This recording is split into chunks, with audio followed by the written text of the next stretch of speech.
Hello everyone, I hope you are fine and doing well in your life. जैसा कि आप सभी को पता होगा कि आपके बीएससी सेकंड सेमेस्टर के एग्ज़ाम्स आ गए हैं और बहुत ही करीब हैं। आप सभी को पता ही होगा कब से हैं।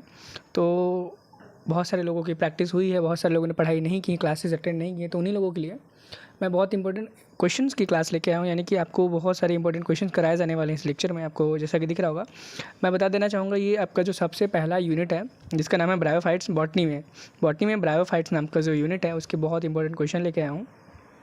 और मेरी क्लास का करने का सबसे बड़ा बेनिफिट ये होगा कि आपका जो कंटेंट है ना वो बाइलिंगुअल होगा, यानी कि आपका हिंदी और इंग्लिश दोनों में होगा। तो चाहे आप इंग्लिश मीडियम से हो चाहे हिंदी मीडियम से, आपको दोनों भाषाओं में समझ में आने वाला है। लेकिन हाँ, एक चीज़ याद रखना, हिंदी की जो टाइपिंग है वो थोड़ी सी मिस्टेक हो सकती है उसमें, तो उसको ध्यान इतना वो मत करना। अगर आपको हिंदी में गड़बड़ लगे तो इंग्लिश वाले को आप एक बार देखो और इंग्लिश वाले को ही सही मानो। ऐसा मैं नहीं बोलता हूँ, ऐसा जब आप अपने एग्ज़ाम का पेपर भी देखोगे ना उसमें भी यही लिखा रहेगा कि अगर हिंदी में आपको कोई गड़बड़ी लगती है तो आप इंग्लिश वाले को देख के इंग्लिश वाले को सही मानेंगे। ओके, सेम रूल यहाँ पर भी फॉलो होता है। और दूसरी बात बता देना चाहूँगा कि अभी आप ये वीडियो देख रहे होंगे टारगेट गुरुकुल पे, लेकिन यही क्लासेस आपकी कंटिन्यू हो जाएगी टारगेट सेमेस्टर एलयू नाम के चैनल पे। और प्रॉपर वहाँ पे आपको सारी बीएससी की क्लासेस मिलेंगी, चाहे वो थर्ड सेमेस्टर की होंगी तो, फोर्थ की होंगी तो, फर्स्ट का होगा तो, सेकेंड का होगा तो ज़्यादा देर मत करो, टारगेट सेमेस्टर को जाकर के सब्सक्राइब कर लो, लिंक डिस्क्रिप्शन में दिया गया है। तो चलो क्वेश्चन नंबर 1 से स्टार्ट करते हैं।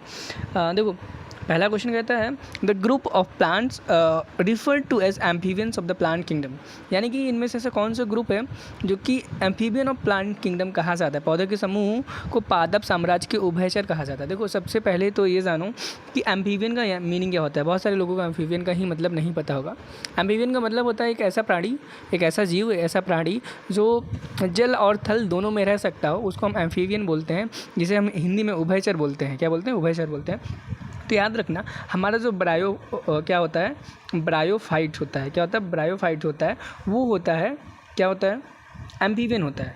एम्फीबियन होता है। लेकिन यहाँ पे आपसे मोस्ट एप्रोप्रिएट पूछा जाएगा। जैसे कि देखो, यहाँ पे ब्रायोफाइट भी दिया गया है, मॉसिस भी दिया गया है, लिवरवॉर्ट भी दिया गया है, हॉर्नवुड भी दिया गया है और दिया गया ना, चार के चारों ऑप्शन ब्रायोफाइट के तीन के तीनों आंसर ऑप्शन ये ब्रायोफाइट के अंदर आते हैं। लेकिन पर्टिकुलरली अगर पूछा जाए कि इनमें से एकदम सबसे सटीक आंसर कौन सा होने वाला है, तो याद रखना आपका ये जो मॉसिस वाला ऑप्शन है, ऑप्शन नंबर बी, वो करेक्ट आंसर होगा। ठीक है, यानी कि मॉसिस जो हैं आपके, वो amphibians of the plant kingdom कहलाते हैं। ओके, नेक्स्ट क्वेश्चन पे अगर हम मूव ऑन करें तो नेक्स्ट क्वेश्चन कहता है द ब्रायोफाइट्स रिडुला में अकर एज, यानी कि ब्रायोफाइट में रिडुला हो सकता है के रूप में गठित होता है, मतलब किस फॉर्म में पाया जाता है। रिडुला जो स्ट्रक्चर है ब्रायोफाइट्स में, वो किस रूप में पाया जाता है, रिडुला। ठीक है, पैरासाइट के फॉर्म में पाया जाता है, सैप्रोफाइट के फॉर्म में पाया जाता है, एपिफाइलस के फॉर्म में पाया जाता है, और सैमाफाइट के फॉर्म में पाया जाता है, शैमोफाइट के फॉर्म में पाया जाता है। ठीक है, तो इसका जो करेक्ट आंसर होगा एपीफिलस होगा। क्या होगा?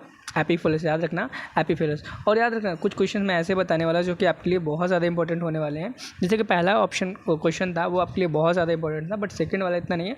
इस प्रकार से मैं बताता चाहूँगा, उनको आप स्क्रीनशॉट ले सकते हो, और चाहो तो आप पीडीएफ को डाउनलोड करने के लिए डिस्क्रिप्शन बॉक्स में आपका भी लिंक मिल जाएगा, आप वहाँ से इस पीडीएफ को भी डाउनलोड कर सकते हो फ्री ऑफ कॉस्ट। अगले क्वेश्चन की तरफ चलेंगे। अगला क्वेश्चन कहता है कि the plants of the moss mnium hornum में अकर एज, यानी कि मॉस मिनियम हॉर्नम के पौधे एक के रूप में पाए जा सकते हैं। किसके रूप में? Endophyte, almost parasite, almost saprophyte, epizoic form. तो इसका जो करेक्ट आंसर हो जाएगा, याद रखना, ऑलमोस्ट सैप्रोफाइट। यानी कि जो ये पौधे होंगे ना, ये प्लांट्स होते हैं मॉस के, मिनियम, हॉर्नम, ये हमेशा सैप्रोफाइट के फॉर्म में पाए जाते हैं। इसके फॉर्म में पाए जाते हैं, सैप्रोफाइट्स के फॉर्म में पाए जाते हैं। ये भी काफ़ी इंपॉर्टेंट क्वेश्चन है। नेक्स्ट क्वेश्चन अगर हम देखें, नेक्स्ट क्वेश्चन कहता है the plants belonging to the जंगर मैनियल्स, यानी कि इनमें से ऐसा कौन सा पौधा है जो जंगर मैनियल से संबंधित है। ठीक है, तो याद रखना, इनमें से जो ऑप्शन है आपका थैलोस एंड फोलिएस, ये दो के दोनों ऑप्शन आपके करेक्ट है। यानी कि अगर जंगल मैन्स के बारे में पूछा जाए, जुंगर मैन जो भी आप बोल लो, ये दो के दोनों रिलेटेड हैं आपके, किससे? इस चीज़ से रिलेटेड है। थैलोस एंड फोलियस, जो कि दोनों जंगल मैनियल्स जो भी आप बोलें उनसे रिलेटेड है। ठीक है, नेक्स्ट क्वेश्चन की अगर हम, यानी कि इसका ऑप्शन नंबर सी हो जाएगा, both of the these. And हम नेक्स्ट क्वेश्चन की बात करें, नेक्स्ट क्वेश्चन कहता है कि in thallose bryophyte the rhizoids and scales are respectively, यानी कि अगर हम थैलोस की बात करें, किसकी बात करें? थैलोस की बात करें, ब्रायोफाइट के थैलोस की बात करें, तो जो राइजोइट्स एंड स्केल्स हैं वो क्रमशः किस प्रकार से होंगे, यानी कि दोनों यूनिसेलुलर होंगे, है ना, दोनों एक कोशिकीय होंगे, दोनों मल्टीसेलुलर, दोनों बहुकोशिकीय होंगे, या फिर एक बहुकोशिकीय होगा, या फिर मल्टी सेलुलर एंड यूनिसेलुलर होगा। तो इस क्वेश्चन, ये काफ़ी इंपॉर्टेंट क्वेश्चन है, इसे आप स्टार मार्क कर सकते हो। क्वेश्चन नंबर जो 5 है, इसका आपका आंसर जो आने वाला है यूनी मल्टी सेलुलर है, यानी कि आपका जो थैलोस ब्रायोफाइट का थैलोस है, उसका जो राइजोइट है वो यूनिसेलुलर होगा। क्या होगा? यूनिसेलुलर होगा। अगर हम स्केल्स की बात करेंगे तो वो आपका मल्टी सेलुलर होगा, ऐसा आप सोच रहे होंगे, लेकिन ऐसा बिल्कुल नहीं है। दोनों का आंसर यूनी मल्टी सेलुलर बोलेंगे। क्या बोलेंगे? यूनी मल्टी सेलुलर होगा, मतलब राइजोइट भी यूनी मल्टी सेलुलर है, स्केल्स भी यूनी मल्टी सेलुलर है। ठीक है, नेक्स्ट क्वेश्चन पे मूव ऑन करेंगे। क्वेश्चन नंबर 6 पे, क्वेश्चन नंबर 6 बोलता है there is no internal factor differentiation in the thallus of, यानी कि जो आपको ये ऑप्शन दिए गए हैं इनमें से ऐसा कौन है जिसके थैलस में कोई भी इंटरनल डिफरेंशिएशन नहीं मौजूद होती है, या कोई भी इंटरनल आंतरिक डिफरेंशिएशन नहीं पाया जाता है। तो याद रख लेना, आपका ये जो डुमोटेरिया है, पैलिया है, ये दोनों में इंटरनल डिफरेंशिएशन थैलस में नहीं पाया जाता है, यानी कि इनका जो डिफरेंशिएशन आपको देखने को मिलेगा वो एक्सटर्नली मिल जाएगा, लेकिन इंटरनली इसमें कोई भी डिफरेंशिएशन देखने को नहीं मिलने वाला है। ठीक है, अब नेक्स्ट क्वेश्चन बहुत इंपॉर्टेंट आने वाला है, क्वेश्चन नंबर 7।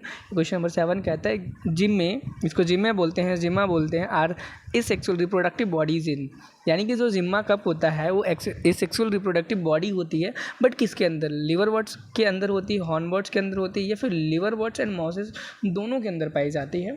काफ़ी अच्छा क्वेश्चन है, याद रख लेना। आपका ये जो ऑल ऑफ दीज आंसर्स आएगा, यानी कि जो जिम्मा होता है, जिम्मे कप होते हैं, वो एसेक्सुअली रिप्रोडक्टिव स्ट्रक्चर है, वो लिवर वर्ड्स, हॉर्न वर्ड्स और मॉसेस इन सभी में पाए जाते हैं। अगर हम अगले क्वेश्चन की बात करें, अगला क्वेश्चन भी बहुत मज़ेदार और इम्पॉर्टेंट है आपके एग्ज़ाम के लिए। अगला क्वेश्चन कहता है जिम्मा कप आर फाउंड इन, यानी कि जिम्मा कप जो है वो कहाँ पे बनता है? मकैंशिया में, लूनेरिया में पाया जाता है, यानी कि यहाँ पे हिंदी में आप देखो चंद्र लिखा है, लेकिन चंद्र नहीं बोलेंगे, ये ल्यूनर शेप का होता है, इसलिए ल्यूनेरिया इसका नाम है। तो याद रख लेना, आपका ये जो पूछा गया है क्वेश्चन, क्या ये आपका जो क्वेश्चन पूछा गया है, इसका आंसर हो जाएगा डी, यानी कि बोथ ऑफ दिस, यानी कि मकैंशिया, ल्यूनेरिया, इन दोनों में जिम्मा कप पाया जाता है। अभी तक आपने क्लास 11 तक पढ़ा होगा कि मकैंशिया में ही जिम्मा कप पाया जाता है, लेकिन अभी आपकी हायर स्टडीज़ में आप आ चुके हैं, तो आपको और भी ऐसे एग्जाम्पल पढ़ने को मिलेंगे जो क्लास 11 में आपको पढ़ने को नहीं मिले थे। ठीक है, नेक्स्ट क्वेश्चन पर अगर मूव ऑन करेंगे, नेक्स्ट क्वेश्चन कहता है कि the number of androcytes form in the single androcyte mother cell in the bryophyte, यानी कि ब्रायोफाइट में एकल एंड्रोसाइट मदर सेल से बनने वाले androcyte mother cell in the bryophyte. ये क्वेश्चन बेकार है, आप करना चाहो तो कर लो, नहीं तो नहीं करो, लेकिन अगर मैं इसका सही आंसर 2 हो जाएगा, मतलब ऑप्शन नंबर बी करेक्ट हो जाएगा, ऑप्शन नंबर बी। ठीक है, अगला क्वेश्चन देखते हैं। The archegonial neck is capped by the cover of the cells usually numbering, यानी कि आर्किगोनियल गर्दन आमतौर पर क्रमांकित आवरण कोशिकाओं से ढकी होती हैं। कितनी, मतलब कितने नंबर्स की नेक से, यानी कि गर्दन से ढकी होती हैं? तो इसका जो करेक्ट आंसर हो जाएगा, देखो ये डेटाबेस है, 4 होता है, तो 4 आपको याद करके जाना है, मे भी आपसे क्वेश्चन पूछा जा सकता है डेटाबेस। ठीक है, अगले क्वेश्चन में मूव ऑन करेंगे। अगला क्वेश्चन कहता है in most of the bryophytes the centre is, यानी कि अधिकांश ब्रायोफाइट्स में केंद्रक होता है।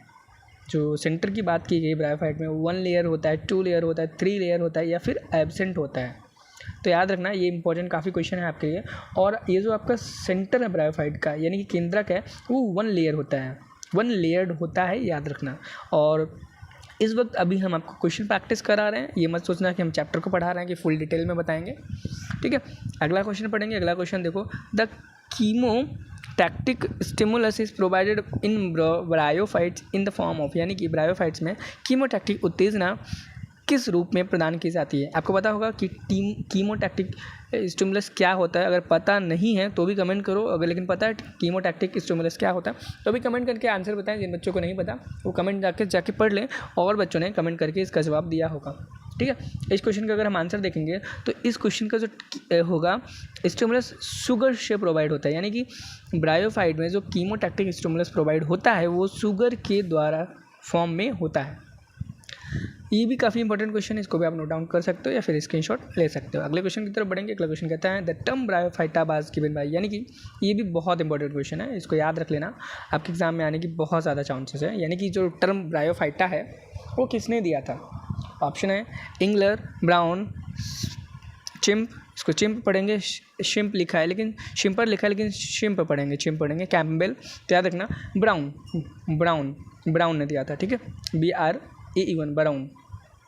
अगले क्वेश्चन पे जाएंगे। अगला क्वेश्चन देखते हैं क्या कहता है। अगला क्वेश्चन कहता है a small ventral leaf of foliose jungermanniales is called, यानी कि पत्तेदार जुंगर मैनियाल की एक छोटी उदर पत्ती को कहा जाता है? इन्वोलेंस, पेरिगाइनियम, और उसके बाद पेरीचेस्नियम, और उसके बाद उभयचर, ये क्या, एम्फीगेस्ट्रियम, ठीक है।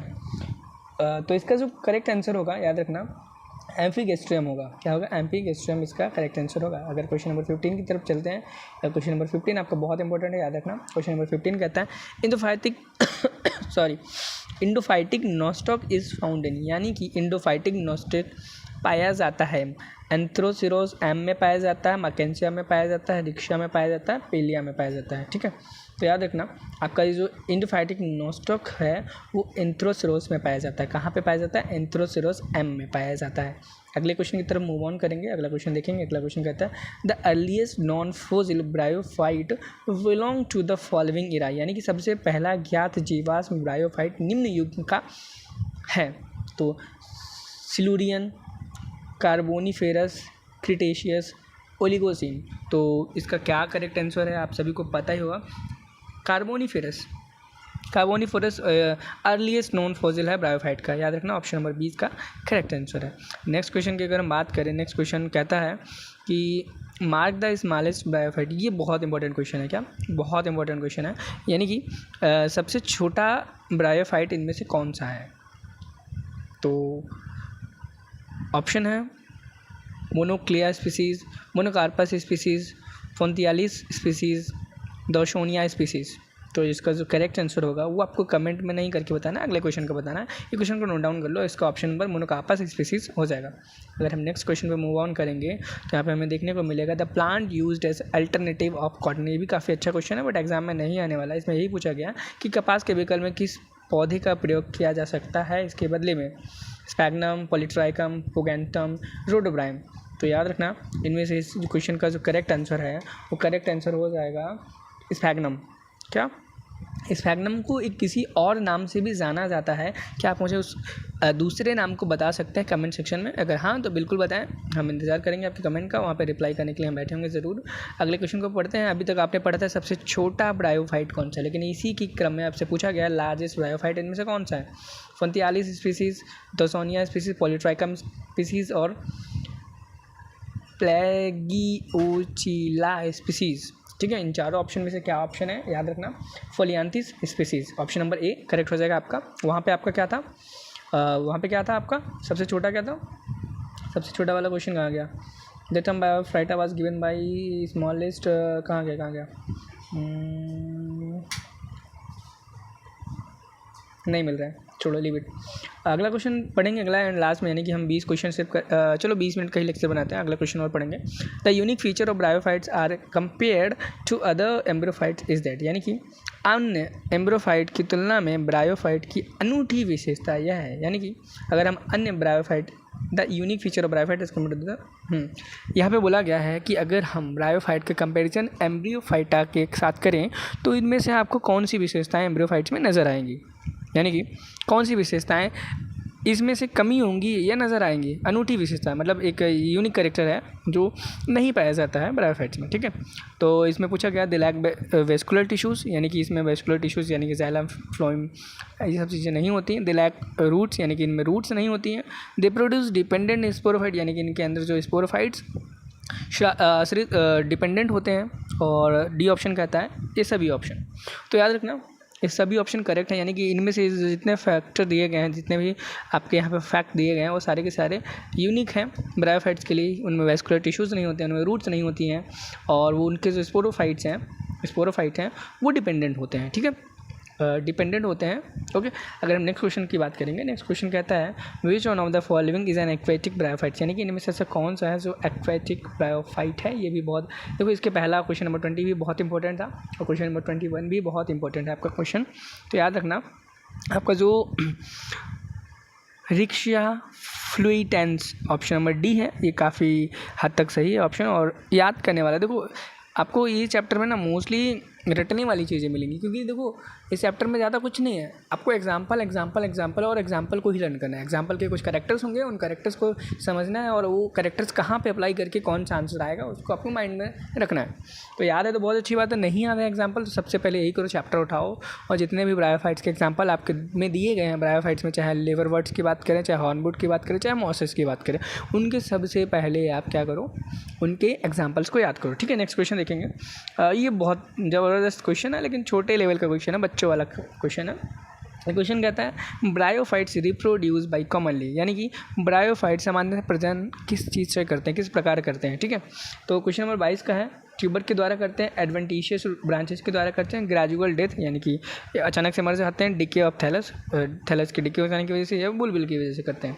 तो याद रखना ऑप्शन नंबर सी हो जाएगा इसका, थैलस की धीरे धीरे मृत्यु और क्षय से ये क्या करते हैं, रिप्रोडक्शन करते हैं। ओके, नेक्स्ट क्वेश्चन, ये क्वेश्चन मुझे थोड़ा सा गड़बड़ लग रहा है, मेरे अकॉर्डिंग बुलविल्स होना चाहिए था, बुलविल आगे वो करके एक एग्जाम्पल मिलेगा आपको। तो इस क्वेश्चन का आंसर आप ऑप्शन नंबर डी कर सकते हो बुलविल, और सी बिल्कुल भी नहीं होगा। बट हमारी जो आंसर शीट थी हमें जो बना के दी गई थी उसमें सी ऑप्शन लिखा है, तो सी ऑप्शन कट कर देना आप। अगर आप क्वेश्चन 22 क्वेश्चन सीरीज़ करके एक किताब आती है, आप उसको पढ़ोगे उसमें आपको सी ऑप्शन मिलेगा, बट वो सी ऑप्शन करेक्ट नहीं है, आपको डी मारना पड़ेगा। ठीक है, अगला क्वेश्चन देखते हैं। अगला क्वेश्चन कहते हैं after fertilisation of archegonial venter act as, यानी कि निषेचन के बाद आर्किगोनियल विंटर के रूप में कार्य करता है। ठीक है, इनब्लुरेंस, क्लेप्त्रा, सीडोपेरियंथ या फिर पेरिगैनियम। ठीक है, याद रखो इस क्वेश्चन को, कैलेप्ट्रा की तरह वर्क करता है। अगले क्वेश्चन में चलेंगे। अगला क्वेश्चन कहता है द स्पोरोफाइट ऑफ ब्रायोफाइट, यानी कि ब्रायोफाइट का जो स्पोरोफाइट है is represented by sporogonium only in, यानी कि इनमें से ऐसा कौन सा एग्जाम्पल है जो कि ब्रायोफाइट का जो स्पोरोफाइट है स्पोरोगोनियम के द्वारा रिप्रेजेंट किया जाता है। रिक्शिया, स्फेरोकार्पस, पिलिया, पुरेला।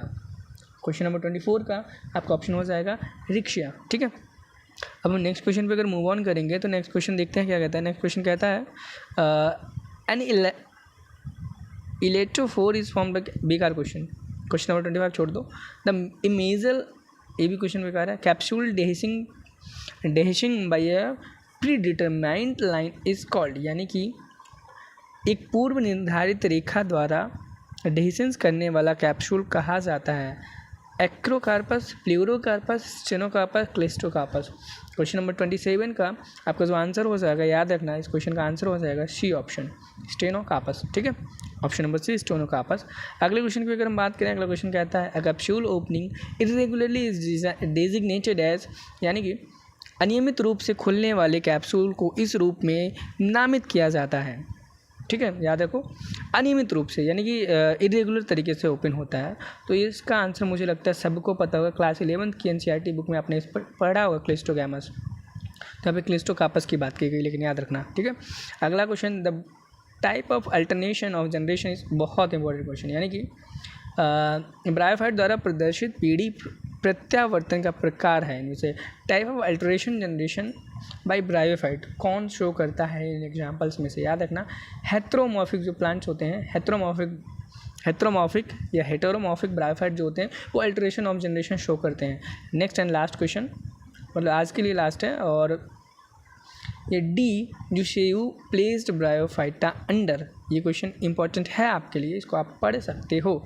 इस क्वेश्चन का जो करेक्ट आंसर है वो क्या है वो आपको कमेंट सेक्शन में बताना है। और नेक्स्ट जाते जाते एक बात मैं आपसे कहना चाहूँगा, क्वेश्चन नंबर 30 तक तो मैंने करा दिया है, 31 से लेकर के 60 तक नेक्स्ट पार्ट में करने वाले हैं, तो चैनल को सब्सक्राइब कर लेना। देखो आपके लिए बहुत इंपॉर्टेंट, बहुत मेहनत से क्वेश्चन बनाए जाते हैं, हिंदी इंग्लिश दोनों में टाइप किए जाते हैं, ट्रांसलेट किए जाते हैं, पीडीएफ बनाई जाती हैं, तो चैनल को सब्सक्राइब किए बिल्कुल भी मत जाना। अगर टारगेट गुरुकुल को ऑलरेडी करके रखा है तो याद रखो आज कुछ समय तक आपकी ये क्लासेस जो हैं टारगेट गुरुकुल पे सीमित है। उसके बाद आपकी क्लासेस टारगेट सेमेस्टर एलयू पे होंगी, जिसका लिंक आपको डिस्क्रिप्शन बॉक्स में मिल जाएगा। तो प्लीज़ वहाँ जाएँ, आप टारगेट सेमेस्टर एलयू को सब्सक्राइब कर लो, क्योंकि आपकी आने वाली बीएससी की सारी क्लासेस, चाहे first, second, third, fourth, 5, 6 semester में जो भी हो, उनकी रेगुलर क्लासेस या फिर इंपॉर्टेंट क्वेश्चंस की जो सीरीज़ है वो वहीं पर कराई जाएगी।